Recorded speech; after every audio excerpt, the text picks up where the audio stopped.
Keir Starmer's secret war on Gaza. Keir Starmer ordered 100 of them in his first 3 months. There's no justification for that kind of secrecy. They didn't even allow the question to be asked. Technically, they have been participants in this. Things have changed now. Labour's different to the Tories. No, that it's not different. They are the same belligerents. You go to a protest, it's still discussions about a ceasefire. You say the right things, you go out and protest, but you don't rock the boat. It's interesting, the role of the Muslim community. They are generally on the other side of the empire. There's an assumption that the West have remained honest brokers in the Gaza genocide, or at least critical friends of Israel. Here in Britain, we often hear British Foreign Secretary David Lammy talk of human lives, working towards a ceasefire. But talk is one of diplomacy and restraint. However, much of this doublespeak is merely for public consumption. My guest today is Matt Kennard, who argues that contrary to public utterances, the British government, like the Americans, are deeply involved in Israel's merciless bombing of Gaza. They are providing military support, intelligence, diplomatic cover, whilst at the same time claiming they want a quick resolution to the slaughter. Matt is an independent journalist and author of 3 books, Irregular Army, Silent Coup, and The Racket. Matt Kennard, welcome back to The Thinking Muslim. Thanks for having me again. It's good to be here. Wonderful to have you with us. So Matt, this is quite a controversial topic, and I suppose we've got to tread somewhat carefully. Maybe we don't, but you wrote a Twitter thread or an X thread saying that Keir Starmer is involved in the silent genocide, or involved is colluding in the genocide, I think was the phrase, with Israel. So let's start from the top. In that thread, you talk about military assistance, and the UK are actually quite complicit by providing military equipment, but also military assistance to the Israeli regime. Let's call it a regime. Tell us about that. I mean, first of all, I think we need to change the language about British involvement in the Gaza genocide. We are not complicit, we're participants. And we've been participants from the start. This is a tripartite genocide. It's US, UK, Israel. And it began basically immediately. So after October 7th, when the genocide began in earnest, I started looking at flights that were going from the UK based on Cyprus, which I'll talk about a bit more later. And I noticed that there were daily flights going of military planes, military transport planes. So they're called C-17s and A-400s. They're huge vehicles that can carry over 100 personnel, weapons, and other military equipment. And I started asking questions of the Ministry of Defence. And then some MPs started asking questions, and we were given no information about what those flights were for. And then I started doing more and more stories, and they had to respond. And this was a dynamic that developed throughout the whole genocide, in that I would find information myself, which would push the government to have to release more. But anyway, they always said, oh, well, it's medical supplies and moving ministers to Israel. And you're sort of thinking, why do you need dozens of military flights to Israel, military transport flights, if you're just transporting a few ministers? There were only a few ministers that had gone at that point, or medical supplies. Didn't make any sense. Still doesn't. We still don't know really what were on those flights, and we have no press that's pushing the government to do that. So that was at the beginning. Then in December, the government announced that they were going to start spy flights over Gaza in support of Israel. That's the quote from the government. And they began in December, and again, they didn't say where they were going from. They didn't say how long they were in the air, and they didn't say what they were doing with the intelligence or what departments of the Israeli regime they were sharing it with.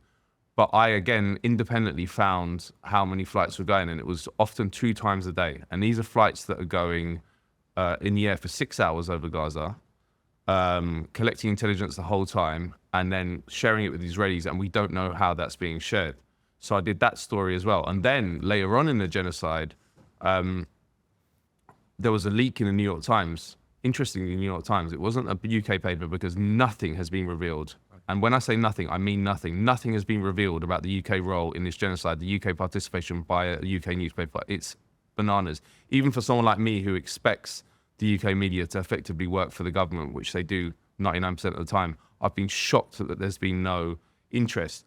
But anyway, a leak in the New York Times this summer showed that actually also at the beginning of the genocide, the UK deployed a spy team inside Israel to help the Israelis with their operation in Gaza. An Israeli official leaked that to the New York Times, and the Israeli official said that the British spies and the British intelligence that was being provided gave them value added, and they added that the intelligence is given to them in a way. The intelligence that they're getting, they cannot collect on their own. That's the quote. On top of that, you also had the special forces. So the special forces, for people who don't know, are commonly known as the SAS, but there's also the SBS, which is the naval part of it. They operate as a completely secret arm of the UK state.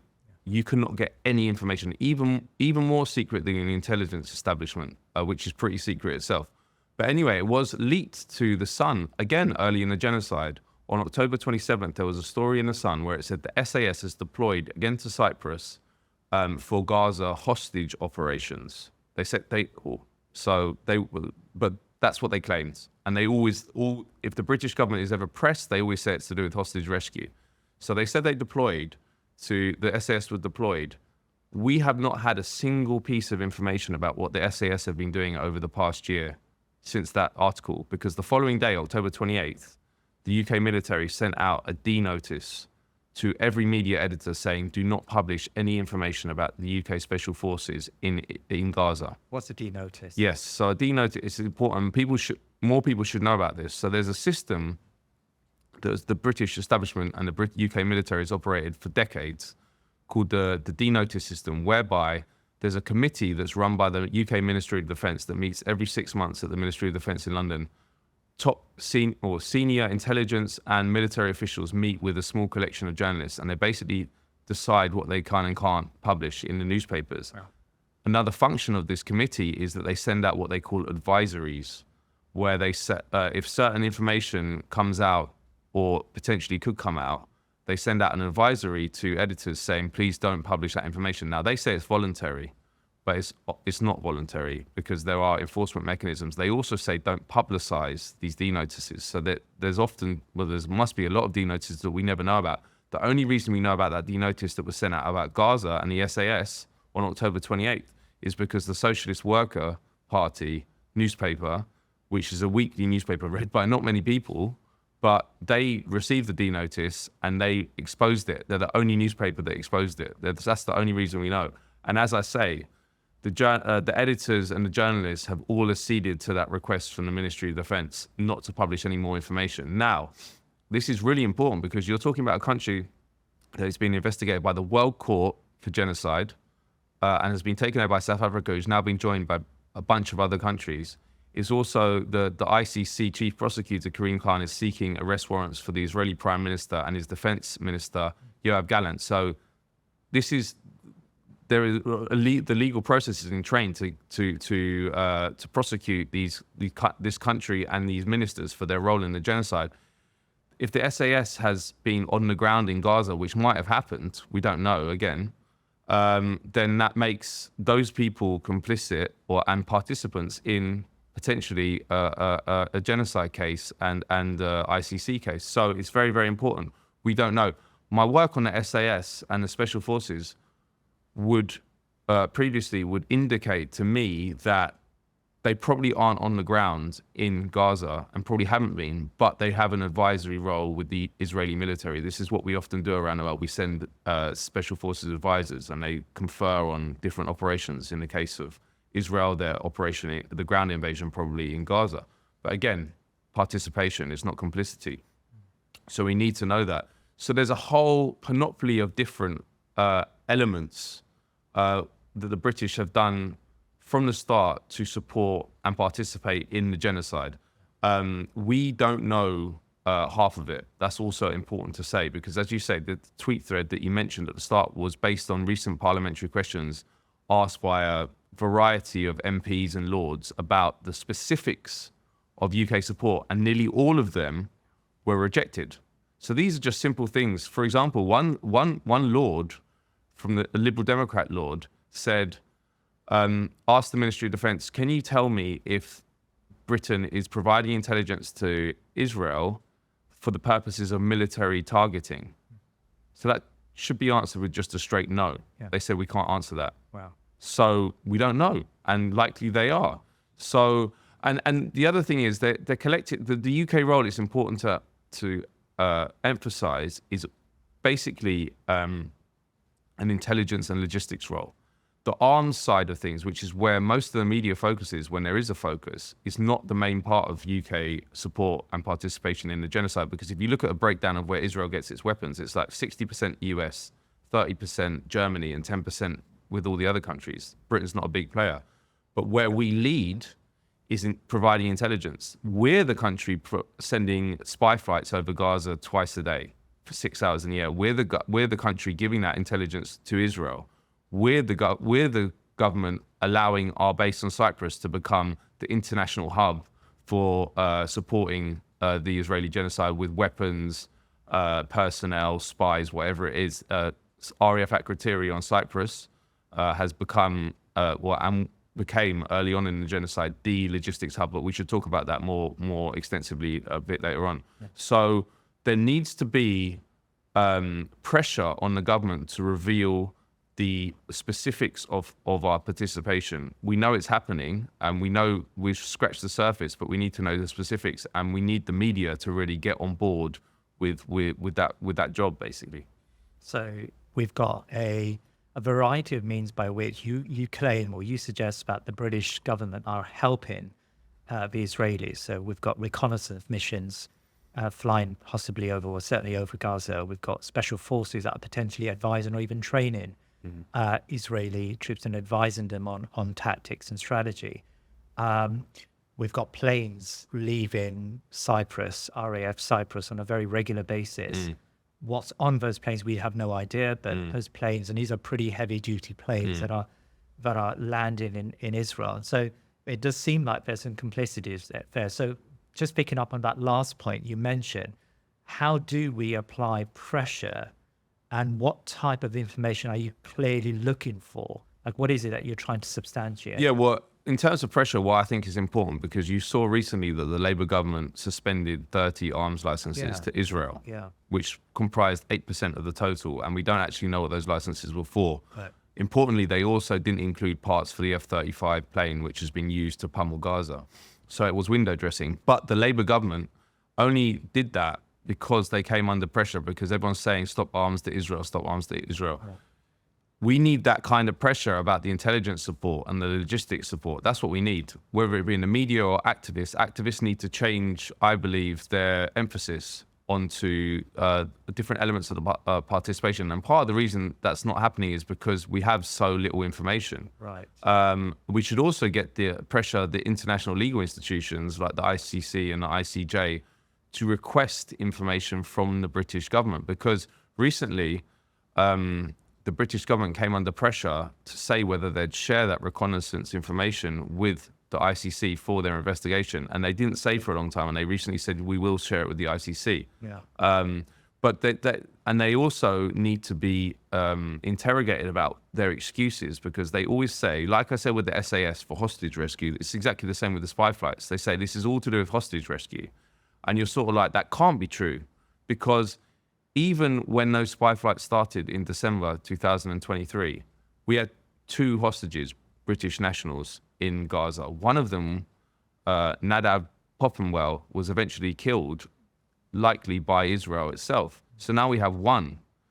And you're talking about over 1,000 hours of footage that's been collected over Gaza. So, and probably more, it doesn't explain, the hostage rescue does not explain the quantity and the time in the air and the amount of footage we've got. So we need some transparency over that. And also, the interesting thing is, there was a spy plane, a British spy plane, in the air over Gaza just before the Israelis assassinated 3 British aid workers. Wow. World Central Kitchen.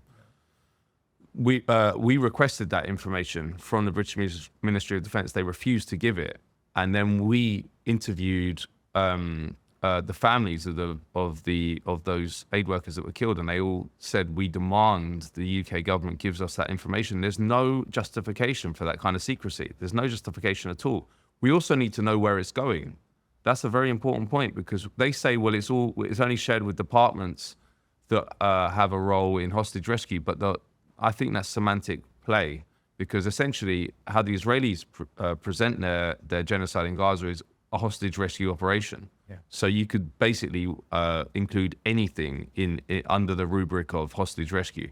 So all this is stuff that needs to come out and will come out eventually, but we need it now. And I think that we need to put pressure on our journalists to just cover this stuff, just very, very basic. As I said, the only information we got about the spy team inside Israel that's deployed there is from the New York Times. There's been nothing in the Guardian, nothing in the Telegraph, nothing in the Times about this spy team. So we need some transparency about it. We also need transparency about what's happening in Cyprus, because Cyprus has been central to the genocide in Gaza and the international buildup of forces and weapons to send to Israel. I should give some background on the British bases there, because it's a window into how the genocide has been enabled, but it's also a window into how British power works and how the empire never died after the end of the Second World War, which is a common myth that's put out there. So Cyprus was a British colony until 1960, when it achieved independence. And on independence, the British retained 3% of Cyprus, the landmass of Cyprus, and it was in two main areas, and turned the western area, which is called Akrotiri, into a huge RAF airbase, which still exists. In the east, there's an installation called Keir, which is a huge intelligence station. Now, early on, as I said, I saw these flights going from RAF Akrotiri to Israel. And then it came out subsequently that it wasn't just British flights going. 40 US transport flights went from Akrotiri to Israel in the first month after the genocide. And that was revealed in Haaretz. And Haaretz actually said that RAF Akrotiri is the international hub for supporting Israel early on. Also, other special forces like German, Danish were also deployed there. The SAS were deployed there.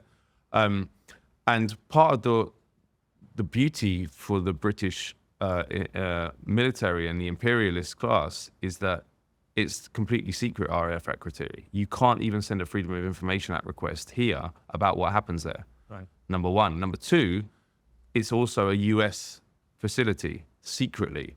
So I actually went to RAF Akrotiri 2 years ago and did a series of stories about the governance model there. And basically it's run as a military dictatorship. It's all power resides in what's called an administrator, who's appointed by the Ministry of Defense in London. How big is this place? I mean, it's huge. It's huge. It's not just a base either. That's the thing people don't understand. When you talk about 3% of the island, so there's bases on it, but a lot of it is, there's houses on it and different stuff like that. And interestingly, it's not signposted in any way. There's no British flags. Right. Partly because the British don't want to attract the ire that there is for the occupation in the north, because Turkey invaded Cyprus in 1974 and have never left. They still occupy northern Cyprus. You walk onto, or you drive onto Akrotiri or Keir, and there's no way of knowing you've just crossed the border. And in fact, I interviewed people when I went there and was saying to people, tourists, British tourists, even us, and Cypriot tourists, saying, do you know you're on UK land here? And they'd say, no,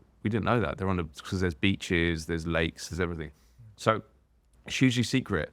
And the US have been there for 50 years. And the story I did, one of the series of stories I did, was that I revealed the extent of the UK presence, or US presence, which had never been revealed. So there's 120 US airmen permanently stationed on Akrotiri. And again, like the British, we can't get many information about what the British do. It's even more secret with the US role. Any question you put to the Ministry of Defense, either via the Freedom of Information Act or parliamentary questions or other transparency mechanisms, is met with a blanket answer. We don't comment on allies' movements or activities on our bases. So we have no idea the extent of the US role supporting the genocide in Gaza from Akrotiri. Although, again, a series of stories I've done is about secret US Special Forces flights which have been flying from Akrotiri. I revealed that. Yeah. And that's the only work that's been done on it. So and I think the secrecy is by design, because it's much easier to support and participate in a criminal war, a genocide, if you don't have to reveal any information. And I think ministers along the way have been scared by the fact that the work we were doing and are doing and also scared by the fact that they knew once these legal processes came into to train that they could themselves be prosecuted. So at one stage, there was an amazing MP called Kenny McCaskill, who is part of the Alba Party, which is a splinter Scottish nationalist party from the SNP, and he did all the main work in Parliament trying to prize information from the British government about what our role was, particularly on that criteria. At one point, and we wrote a story about this at Declassified, at one point he asked a question about RF criteria, and he was given an answer from the people who table the questions to the departments that said, sorry, we've just been told by the Ministry of Defence that there's a block on any questions about RF criteria. Even in Parliament. Even in Parliament. So, and usually when they want to block it, they can just answer it and say, we don't comment because it's national security or some excuse. Yeah. They didn't even allow the question to be asked. Oh. So that's how much they know that they could be complicit in a potential legal case. So I think there's real fear within the British government because it's so obvious, you know. The Israelis haven't hid it at any time. Early on, in fact, days after October 7th, Yoav Gallant said we're withdrawing all water and electricity from 2.3 million people. That's collective punishment. It's a war crime under the Geneva Conventions. And the British have been part of that. So I think there is real fear that that will get exposed and that they could face legal consequences, and they should. That's the other thing. The ministers responsible, the British ministers, should all face justice at The Hague. And I'm not just saying that to sound some kind of rallying cry. Just they legally and technically, they have been participants in this. And I'm talking about the previous government under Sunak, Grant Shapps as Defence Secretary, Rishi Sunak, Keir Starmer, David Lammy, John Healey, all of them have been part of it. And the other side of it as well is there's been huge secrecy about the Israeli military planes that have been landing in the UK. Early story I did, basically Kenny McCaskill asked the question, how many military planes have landed in the UK since October 7th, and they refused to answer. And I independently verified that 6 had landed at 4 different locations in the UK. Right. And then subsequent to that, the UK military, as I said, this is the same dynamic. They have to react. So they admitted that 9 had landed by April. Huge military transport planes in the UK. 1 at Glasgow Prestwick Airport. The story that I did on Glasgow, which included Glasgow Prestwick Airport, eventually spurred the SNP government under its leader Hamza Yusuf to rescind access for the Israeli military to Glasgow Prestwick Airport, which again shows that if the media was doing its job and really revealing complicity and participation of the UK government, things would change quite fast. So that's why I think they're complicit. But again, so and the other thing is, again, they say we asked and Kenny asked what was on those planes, what were on those Israeli planes that went on to the United States. And they refused to answer. They said we don't comment on allies' movements or activities on our bases. So it's a whole secret world that we are not allowed to know about. And the bar for secrecy is much higher for foreign militaries, which is bananas. Yeah. Like, we should have transparency about what our own military is doing on our bases, because we pay for it. It's taxpayer funded. But we should have more transparency about what foreign militaries are doing, because that's not our government that is doing those operations. So there's a whole world that needs to be revealed and should be revealed. There's also Israeli military being trained in the UK throughout the genocide. So in February, the Ministry of Defence admitted that 6 Israeli occupation forces soldiers were being trained in the UK. Then they said, we can't give you any details about what that training is, which is amazing. And again, completely unjustifiable. But they don't have to justify it because no media ever follows up. Declassified UK has done all the work on the UK role and has caused an absolute storm in Cyprus particularly. But yet zero has happened here with the mainstream media. And just on the Cyprus issue, so the stories I was doing early on and into the summer caused huge demonstrations in Cyprus because there's a big pro-Palestinian movement in Cyprus, which I wasn't aware of before. Wow, is that so? Yeah. There's hundreds of thousands of people that are on the side of the Palestinians. It's 40-minute flight time from Gaza, so Cyprus is is very, very close to the Middle East. And then, there started being regular protests at RAF Akrotiri. It was Cypriots saying, "Get out! We don't want this British base that's supporting the genocide and facilitating the genocide." Then there was a demonstration in Limassol, which is the second city of Cyprus, which is just next to RAF Akrotiri. There was one recently, actually. And then the Cypriot president in the south of Cyprus had to make a comment. He was asked about it in the press conference, denied it. The president of Northern Cyprus was asked about it, had to make a comment. The British High Commission in Nicosia, the capital, had to make a comment. Then the UK official in Northern Cyprus had to give a newspaper interview. So all this is happening. Meanwhile, there's not a single word appears in the mainstream media here. And that even surprised me, because I thought that if you're talking about presidents, they can ignore our stories, they can ignore UK complicity, because they do that all the time. But when you've got presidents having to answer for it and commenting on UK role, and ambassadors and whatnot commenting, you would think that there would have to be some reaction, but none. And this has all gone completely below the radar because of this. So this is why I believe the journalists in the mainstream, the establishment journalists that refuse to cover it, they're complicit. The journalists that have acceded to a denotice, which is apparently voluntary, they don't have to, they're complicit, because they have allowed this to continue. Because if they did their job, if they revealed UK complicity, pressure would build from the general population for the government to stop that complicity, to stop that participation. So the fact they're not doing it makes them complicit in the crime. I mean, is there sort of silence of the media very unique to Britain? I mean, for example, we know that the Americans probably do far much more in helping and aiding this genocide.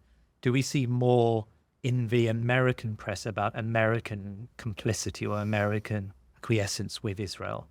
Yeah, I think we do. And it's interesting. And interesting not just on the media side, on the government side. If you look at, since the genocide started, there has been a steady stream of both resignations by Biden administration officials and whistleblowers who have revealed what's going on. We have had zero. In fact, we did have zero until recently. Someone called Mark Smith resigned from the Foreign Office. That was the first resignation after a year of participation in the genocide, which is amazing. That does make us different to the United States. In terms of whistleblowers, we haven't had a single whistleblower.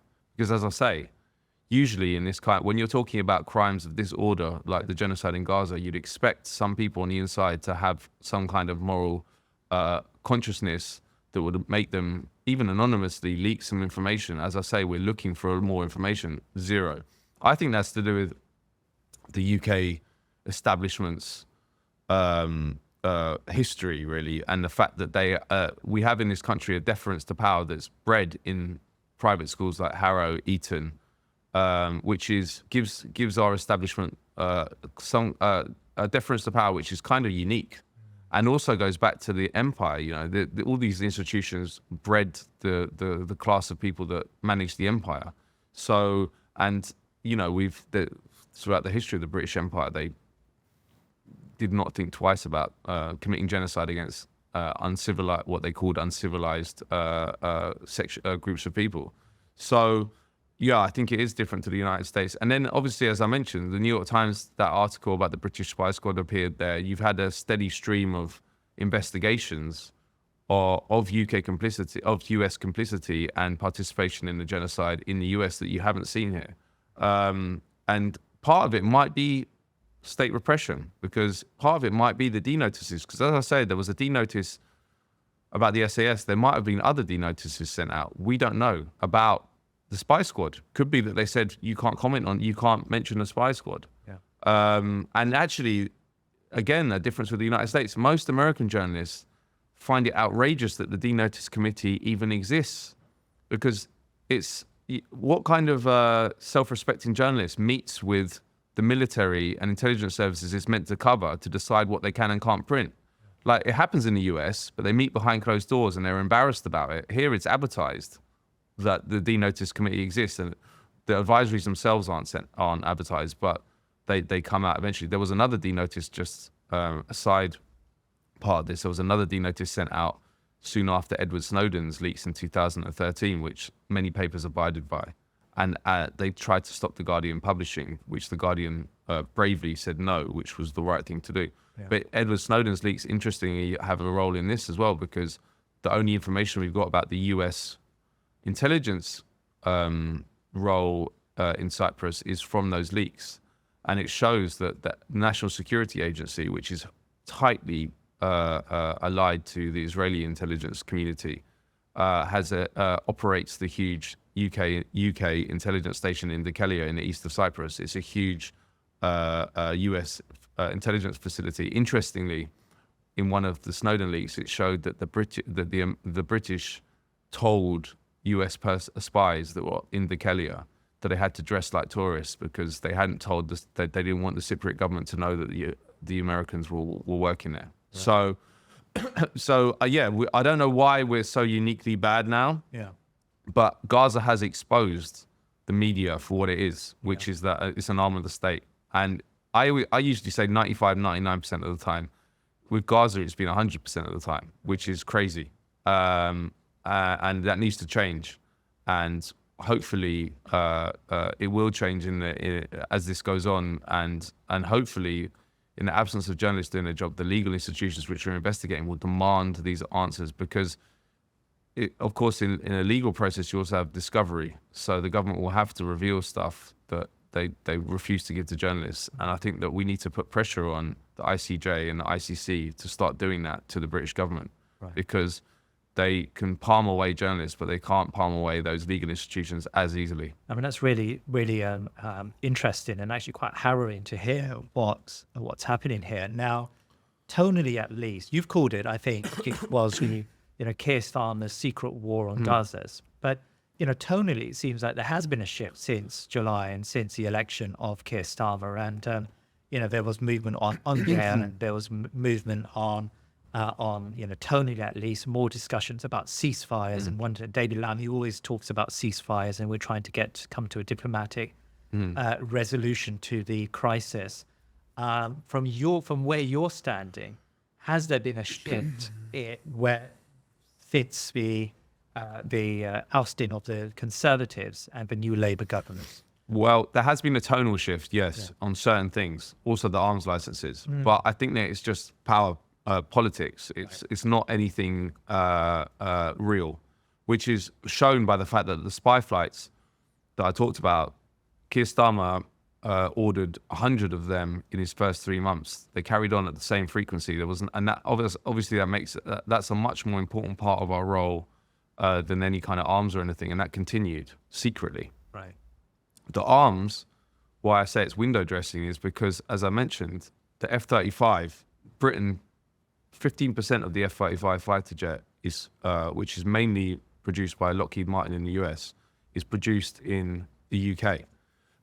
And that wasn't included in those arms suspensions, which actually could have, if they'd suspended that and closed the UK part of that, that could have had a actually detrimental impact on the ability of the Israeli military to commit its genocide, which is what they should be doing, and the other thing is, there was a story recently by John McAvoy, the journalist, that 2 shipments of parts for the F-35 had gone from within the UK secretly to Israel. So we're actually using British bases to send that equipment to Israel.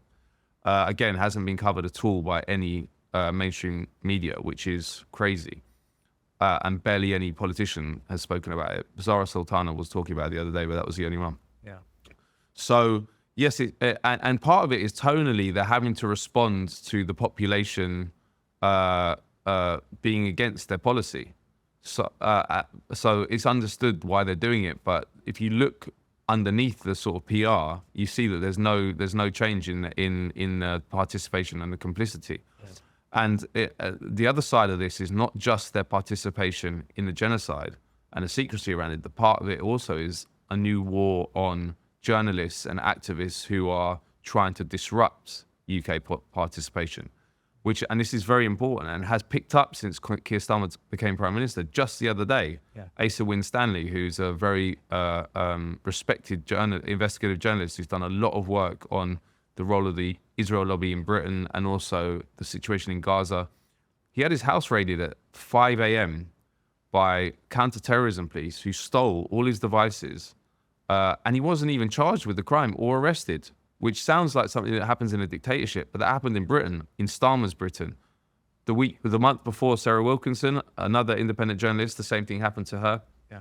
Although this time she was bundled into a van and charged under the Terrorism Act. A week before, Richard Medhurst, another independent journalist, detained at Heathrow for 23 hours in solitary confinement. So this is obviously, if they were serious about stopping their participation or complicity, they wouldn't be cracking down in this way on people who are exposing that complicity. And I think the two dynamics are linked. They want to keep it secret because they know that what they're supporting is one of the worst crimes of this or any era. And number two, that they could be legally complicit. So I think we need to be very, very vigilant about giving them too much credit for any of this stuff, especially with the 30 weapons licenses. The way they presented that was very, very different to the reality. And I think that it may, for someone like, or people like ourselves who do the research and look into it, you can see that. But I think that kind of just piecemeal little throwaway that they gave actually convinced a lot of well-meaning people. Okay, well, at least they've done something. Things have changed now. Labour's different to the Tories. No, that it's not different. They are the same belligerents in this conflict, and they should be seen as such. And unless we keep the pressure on and understand that was all window dressing, then they won't have to do more, which is what we need them to do. In fact, we need them to stop participating in all ways. Specifically, we need to full arms embargo, which was done by Margaret Thatcher, funnily enough, against Israel in 1982 when she invaded Lebanon. Full arms embargo. You need to bring that spy team home from Israel, all those guys. You need to bring the SAS home. You need to ground the RAF spy flights. You need to stop all military transport flights that are going to Israel. There were 60 by April that had gone. Simple things like that. All that needs to stop. And until that stops, our focus should be on pushing for each of those elements to stop, rather than saying, oh, well, now they've given us, they've done this or that, then that's fine. We can go, stay indoors. We don't have to go out and protest, or we don't need to reveal what's going on. They are banking on that, and they are using this piecemeal policies to kind of stop people, the outrage that there is in the population.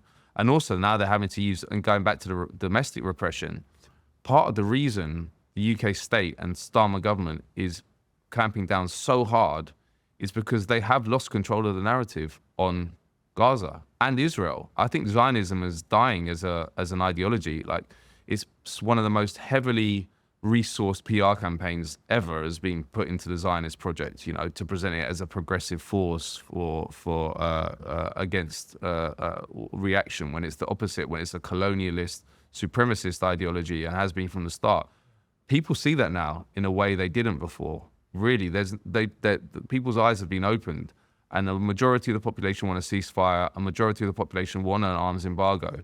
And in that context, when the population is at odds with the ruling class, which doesn't want to do either of those things for various reasons, partly because of the Israel lobby, but when you had that breach between the population and the ruling class, you have to then revert to the law as a way to discipline the population. And that also goes with prescription. If you look what they did with Hezbollah and Hamas, now whatever you think of Hezbollah and Hamas, in a free society, you should be allowed to say what you want about any group. As long as you're not inciting violence, you can talk about, I always use the example of Vietnam. It's like the equivalent of saying make it illegal. You can go to prison for 14 years for saying you support the Viet Cong. There were huge amounts of people during the Vietnam War in America saying they supported the Viet Cong against the American imperialist invasion. Now people are getting arrested and and charged based on just saying they support the resistance, right? And this is, again, goes back to what I'm saying. This is the breach. They know they need the law. And in fact, the prescription of Hezbollah in full in 2019 was actually the work of the Israel lobby. It's not well known about.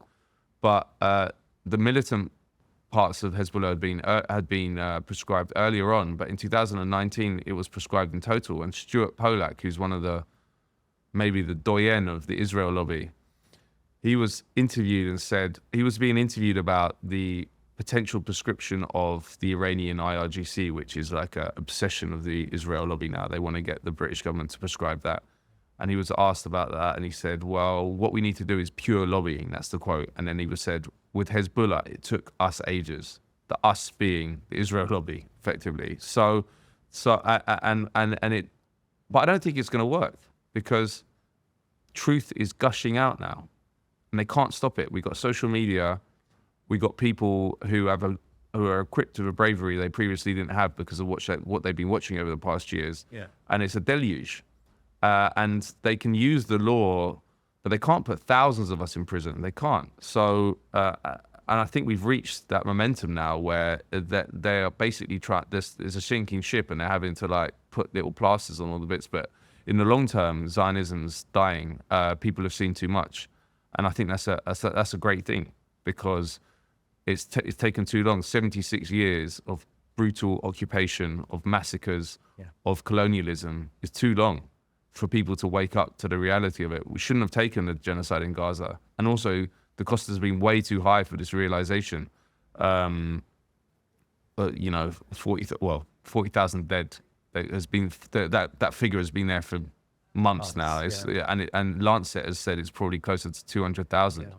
So there is hope amidst the horror, I think, in the long term, because there has been a shift in human consciousness, and specifically about Zionism, and I know our previous conversation about the US role in the world.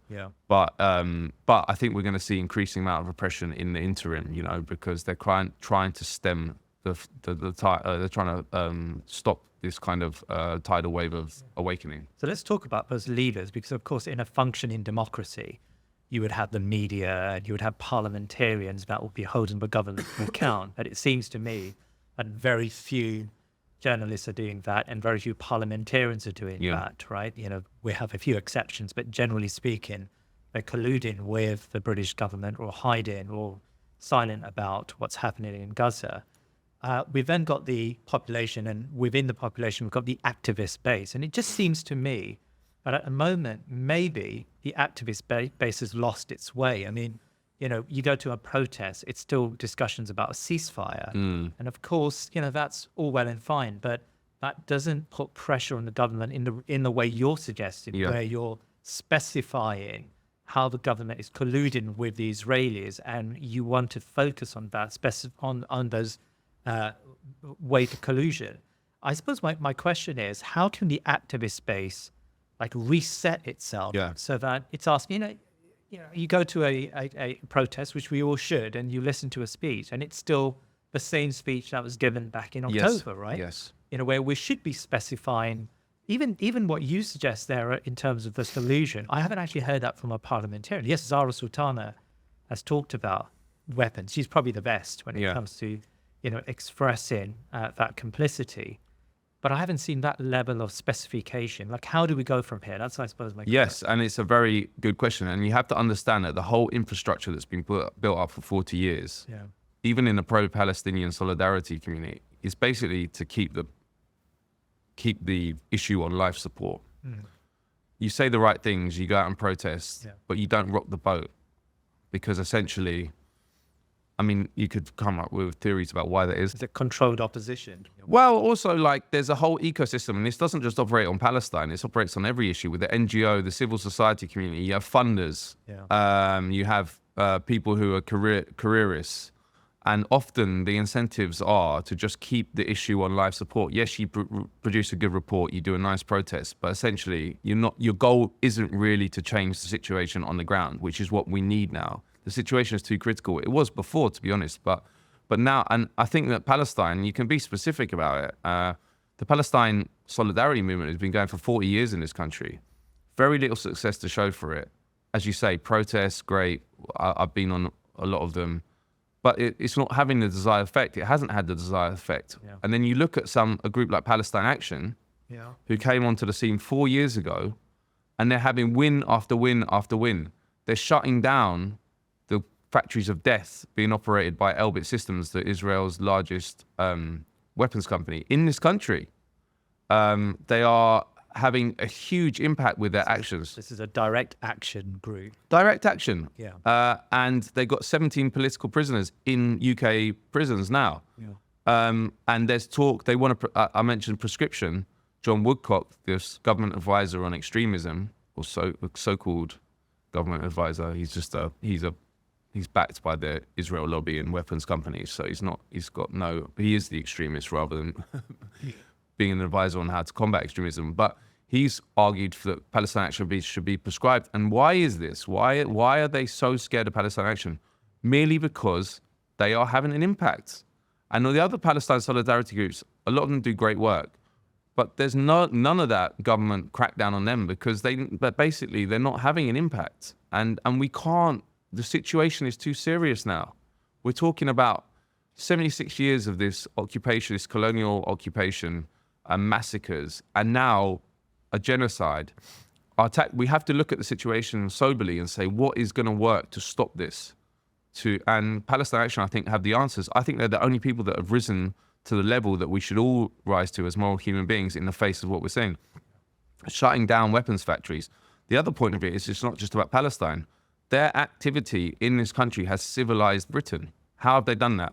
Because every single arms company now that is thinking about placing their weapons, their factories of death in our country will factor in Palestine Action and the fact there might be splinter groups that might target them. That is a major civilizing impact.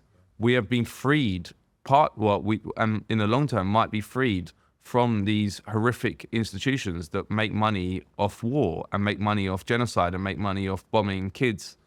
So I think that there is some trepidation for people to speak about this because you don't want to attack people who are also in the pro-Palestinian solidarity movement. And it doesn't have to be an attack. I don't see this as an attack. I'm saying it's a critique. Yes. And understanding that it hasn't worked. It hasn't worked. Even the protests haven't worked, essentially. The only people that have had tangible gains are Palestine Action. Another part of this is the Palestinian Authority. I'm sorry to say.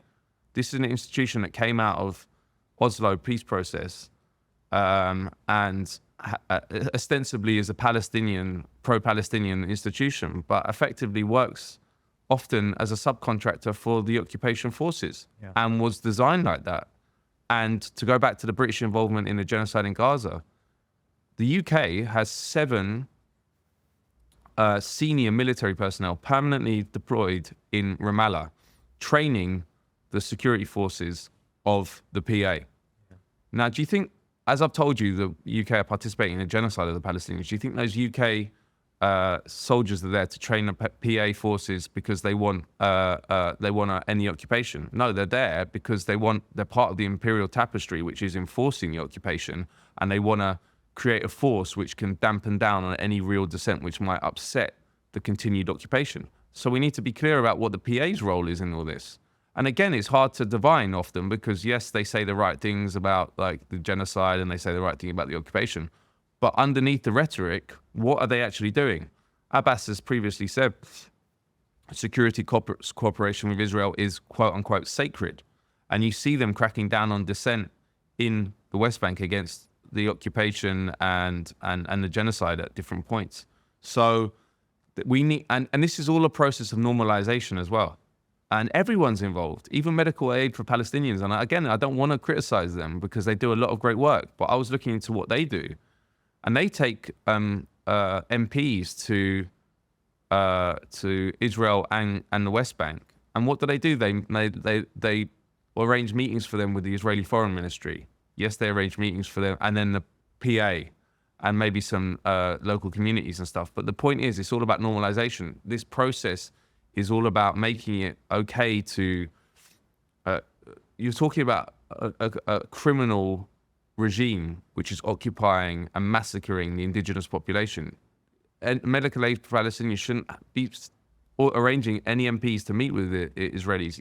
This whole like one side, the other side. No, take them to Palestine for sure, but don't play into the system. And of course, for Israel, this is a vital part of the continuation of their occupation because they want to kick the can down the road. They want to normalize the peace process as much as possible while they, at the same time, what they do is they create what they call facts on the ground. And they've been doing this for decades.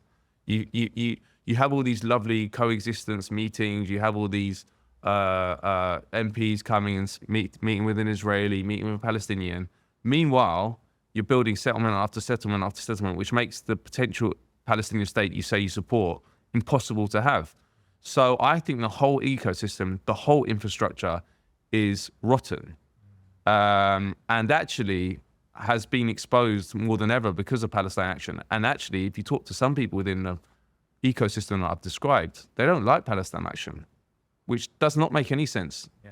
But it does make sense if you realize they've exposed them. They've exposed that they are, by playing within the system and playing by the rules that they were given, essentially by the Israelis and allies like the UK and US, they've been complicit in the continuation of it. And we now need a break. We need a rupture with that whole system, and we need to make a clear-eyed analysis of how do we stop the occupation and how do we stop the genocide and how do we expose all the different elements that are complicit in it, including our political class. And the way to do that is not by playing by their rules. I mean, there has been I don't know if we can call it a fatigue, but certainly what you described there of an ecosystem that seems to not be working for protests and the sort of daily petitions, and it doesn't seem to be getting anywhere because it's not very targeted, not very focused.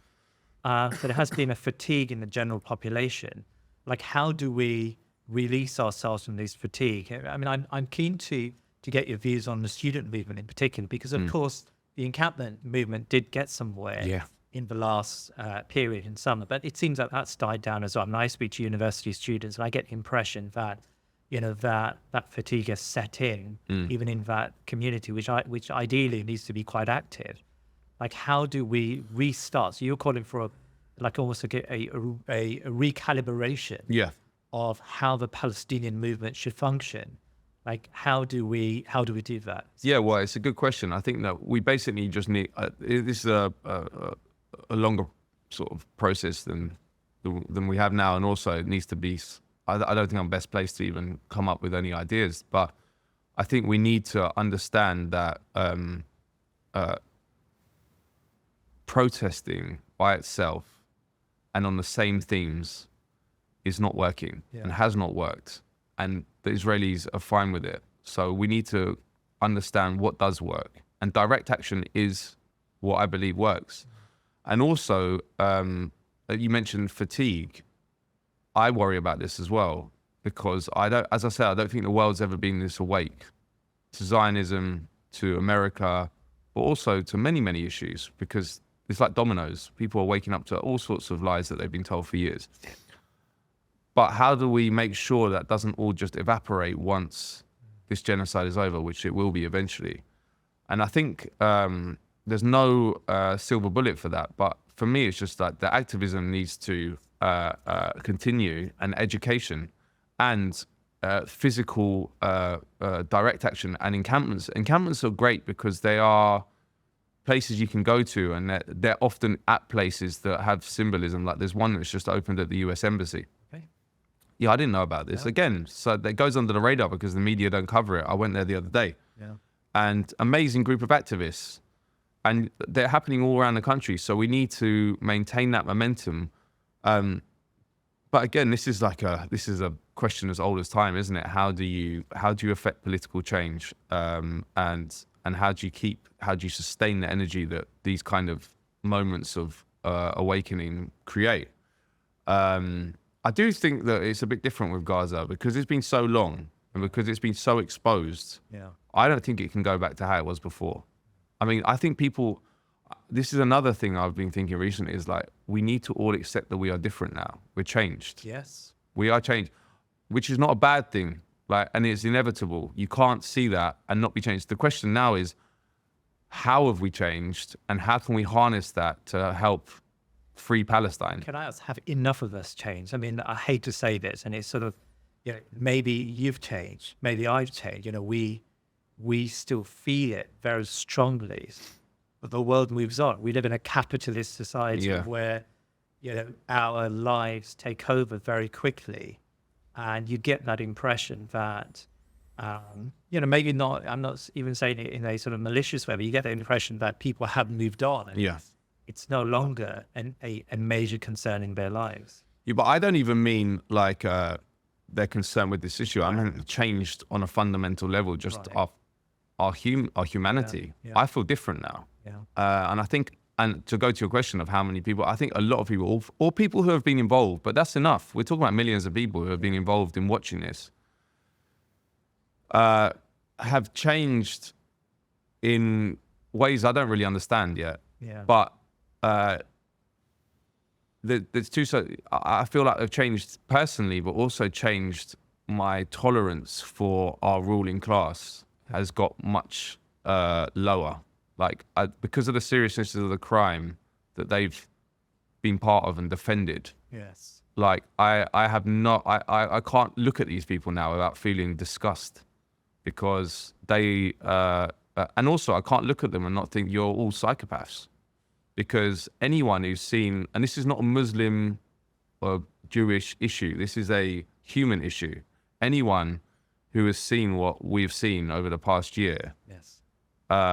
and actually is part of a system or is an actor in a system that's allowing it to happen and permitting it to happen and facilitating it, you have to be a psychopath, surely. Yeah. There's no other explanation. You can't look at it and not want to stop it if you're not a psychopath. Yeah. So that has been a revelation to me. But I think that because this is a definite like psychological change, it's not going to go back on a personal level. I don't think people are going to change back to how they were before.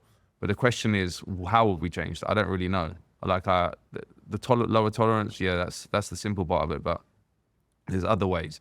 But part of it is also optimistic, because there is a strength that you get when you become part of a struggle that you know is just, and you know is on the side of the oppressed. And I mean, Israel-Palestine and the genocide in Gaza is super simple. You know, I support people who have been ethnically cleansed. I support people who have been massacred by a colonial power. Simple. So there's no confusion for me there. But and there's also feelings of love and comradeship that have exploded in the last year. You know, amongst the pro-Palestinian community, people feel a lot closer to their fellow human beings. Yeah. On our side, but that again, I don't think is going to go away. We've explored parts of our personality, we've explored parts of our humanity that we didn't even know existed before. At least I personally have. And so basically, I think the question now is to make an analysis of what all these changes are and work out how do we harness it to free Palestine, because Palestine is the issue of our time. Yes. And we're not even near the end of what's going to happen. You know, like Israel is a rogue, lawless state that is now bombing and killing thousands of people in Lebanon. They want Iran ultimately to fall, and I'm sure they'll do that as part of this whole horror show that they're putting on. So. Yeah, I am hopeful about the future, but as you say, that as might be obvious, I haven't really had thought about it strategically, and I don't think it's my place, to be totally honest with you. I think it's more Palestinians' place, or at least people in the region as well, though. But we follow their lead, you know, like the BDS movement that was a Palestinian call, and the Palestinians are making requests from us. And we should listen. We should say, okay, what if this? Evaluate and abide by them. One of the ones recently that I've noticed a lot is that Palestinians in Gaza, a lot of them are saying to vote Jill Stein. Yeah. They're not saying vote Kamala Harris. So all these people who say it's going to be much worse for the Palestinians if Trump gets in, which might be true, it might not be true. They're not the ones we should listen to. What are the Palestinians saying? A lot of them in Gaza are saying, well, we've just literally had the whole homeland destroyed in a year. We cannot understand how you can vote for the woman who did that. And she did do it. She's been in the executive branch. She's been vice president through it all when they've been sending all the weapons, defending it. So we need to, I think that's another thing that needs to happen after this is, and I was asked this a couple of days ago about what can we do? and changes in the narrative, changes in the consciousness here. And then I answered it, and I thought, actually, I'm thinking in a very Western-centric way. In some ways, it doesn't even matter what happens. Obviously, we have power here because we're in an imperial capital, but really, the global South is much more conscious of how the world works, is much more conscious of the reality of Israeli power, is much more conscious of the of US power. So we need to follow their lead. There's wonderful people around the world that and leaders that have been speaking out forcefully for Gaza, like we talked about last time, like Gustavo Petro in Colombia. It's not a coincidence they're in countries that have been hammered by the empire for centuries. So we need to listen, and we need to understand that we don't have all the answers, and we need to follow the lead of the people that are actually at the butt end of this system, which is now more than anyone, people in Gaza. Thank you, Matt. I mean, I get from speaking to you that there's a lot of optimism, and we've just got to refine our activism and make sure it's focused rather than sort of this general, ceasefire call that we have. And also I get from the conversation today that we need to actually change our terminology, because terminology makes a lot of difference. So it's not even complicity, it's collusion. They're working together. Participation. I like the word participation. Right. And it's not just semantics. They are participating. Right. They are participating. They are providing intelligence to the Israeli military, likely the Israeli military. They won't tell us, but you can be sure it is, to help them in their operation in Gaza. That's participation. They are allowing our base on Cyprus to be used to ship weapons to Israel to be used in Gaza. That's participation. They are participating in it. And as I say, and it's very, very, very important, this is the only information we know about. The participation for sure is way, way deeper, way deeper. Yeah. Because as I say, it involves all these institutions which the British establishment has made completely secret, not to protect us, but to protect them from us. So the SAS, completely secret. We can't know what they're doing. So we can imagine what they're doing. Intelligence agency, GCHQ, MI5, MI6. What are they, or MI6 and GCHQ, what's their role? We don't know at all. They're probably part of the spy team. They're probably part of other teams that are in Israel or have been involved. We don't know anything. So it's quite scary when you think about it. And it's quite scary when you understand that the general population does not even think we're complicit. Apart from arms, they know we're sending arms, but they don't know that there's a literally 0.01% of the population would even know the small bit of participation that we know about. So that's a job for all of us. It's an educational job. And actually, to go to your previous question, so much of this, I think, is about education. It is, yeah. Because the way we are as dissidents or as people that are interested in truth, and truth is tainted by corporate and state power, wherever it is when it gets out into the society. Yeah. And they have all the power and they have all the money, the state and corporate sectors. So you're up against think tanks, which are funded by arms companies, oil companies, NATO foreign ministries. You're up against establishment media, which is funded by corporations, where all the journalists come from elite private schools. Institutes, academics, all these parts of the British establishment, and it goes for the US as well. They have all the money, all the resources, and to project their narrative onto society. So it's literally like you've got a toothpick against like a 2-ton truck to go to try and push back.